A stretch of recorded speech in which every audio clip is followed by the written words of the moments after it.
下是这些动物的一些能力和特点。一、大猩猩具有高度的社交能力、工具使用能力和记忆力，可以使用工具获取食物，制造简单的工具，并且能够进行相互协作和共同解决问题。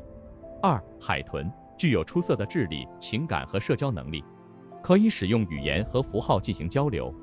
进行自我认知和对周围环境的认知，还能够表现出创造性的行为。三、狗具有出色的听觉和嗅觉能力，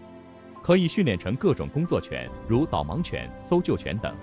此外，它们也有相对较好的社交能力和认知能力。四、猫具有优秀的感官和狩猎能力，可以自主学习和解决问题，例如利用物体达成自己的目标。五、猴子像黑猩猩、狒狒等，具有高度的社交能力和智商，可以使用工具和解决问题，它们还能进行相互协作，表现出类似于人类的社会行为。六、象具有强大的记忆力和情感，可以在野外进行自我导航和求助，甚至可以自行解决问题，如使用物体来获得食物。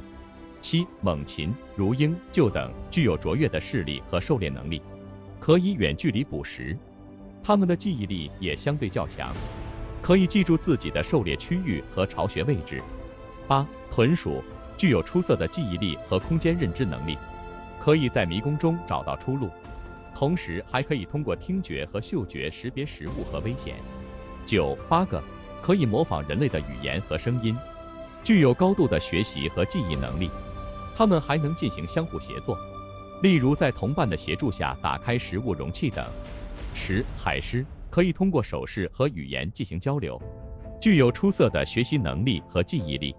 可以执行训练和表演，它们还具有相对较好的空间认知能力，可以在大海中自由游动并寻找食物。